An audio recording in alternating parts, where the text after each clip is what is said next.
La sortie médiatique du ministre des Droits humains de la RDC contre les détentions préventives prolongées sans jugement en RDC dépasse largement le cadre d'un simple fait divers, en dénonçant l'incarcération prolongée d'Ilemo Moussengo, conducteur de taxi-moto détenu depuis près d'un an sans procès.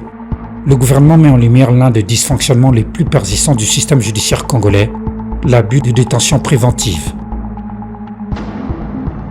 Ce phénomène ancien et structurel contribue à la surpopulation carcérale, à la violation massive des droits fondamentaux et à l'érosion de la confiance des citoyens envers la justice.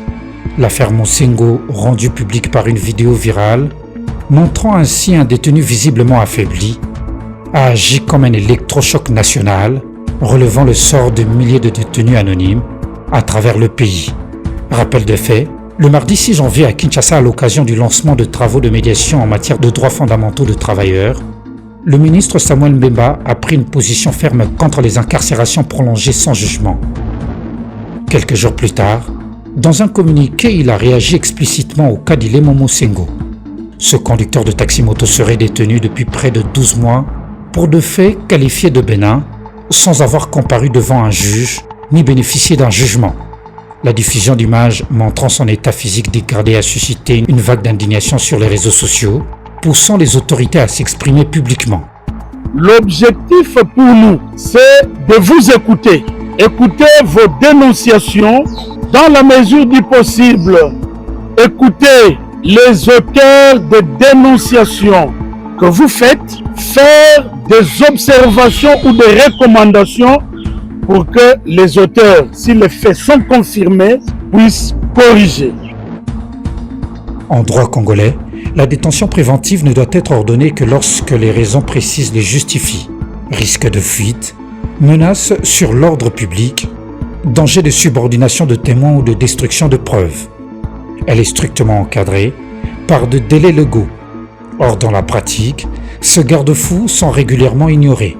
Des personnes poursuivies pour des infractions mineures, vols simples, querelles de voisinage, conflits de circulation ou litiges familiaux se retrouvent aujourd'hui en prison pendant 2 mois, parfois plus longtemps que la peine maximale encourue.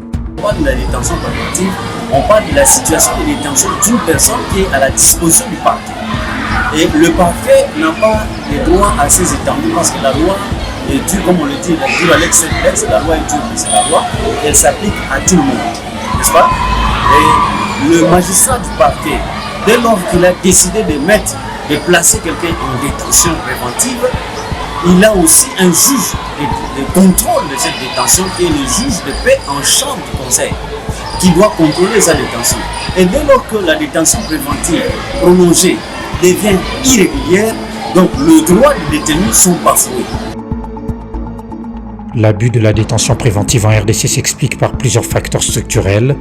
L'engorgement des juridictions dû au manque de magistrats, de greffiers et de moyens logistiques, la lenteur de procédures aggravée par de renvois répétitifs des audiences, la culture répressive où l'emprisonnement est souvent perçu comme la réponse automatique à toute infraction, la pauvreté des justiciables, incapables de payer un avocat ou d'accélérer leur dossier, les abus d'autorité, notamment dans les arrestations opérées dans certains services de sécurité, sans contrôle judiciaire effectif. La détention a dépassé les délais légaux. Il y a des gens qui ont fait 3 ans, 4 ans, 5 ans en détention préventive sans que leur cause ne soit fixée devant un juge compétent pour relaxer carrément. Et ce que nous avons voulu, c'est montrer aux magistrats que vous avez la responsabilité de pouvoir régulariser tous ces cas de détention préventive irrégulière afin que les détenus puissent jouir de leur parfaite liberté. Selon les organisations de défense des droits humains, plus de 70% des détenus dans certaines prisons congolaises sont en détention préventive, une situation qui viole frontalement les normes nationales et internationales. Les conséquences humaines de ces pratiques sont dramatiques. Les maisons carcérales de Makala, Munzenze, Luvunu ou encore Kangbayi accueillent un nombre de détenus largement supérieur à leur capacité d'accueil.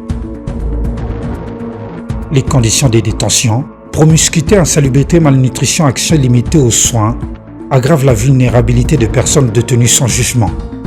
Le ministre Mbemba parle de prisonniers oubliés, ces citoyens privés de liberté dans l'indifférence générale, parfois sans que leur dossier ne soit réellement instruit. Certains finissent par mourir en détention, sans avoir jamais été entendus par un juge. Face à cette situation, le ministre des Droits humains lance un appel clair aux autorités judiciaires. Respecter strictement la présomption d'innocence et les délais légaux des détentions, le gouvernement de la première ministre Judith Suminho affirme vouloir rompre avec ces pratiques aléatoires aux droits fondamentaux en RDC.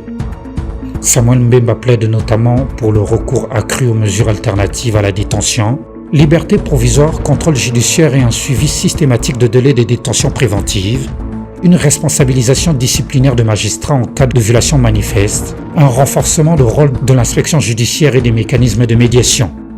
Nous avons décidé de le faire parce que nous nous sommes rendus compte qu'il est devenu indispensable de renforcer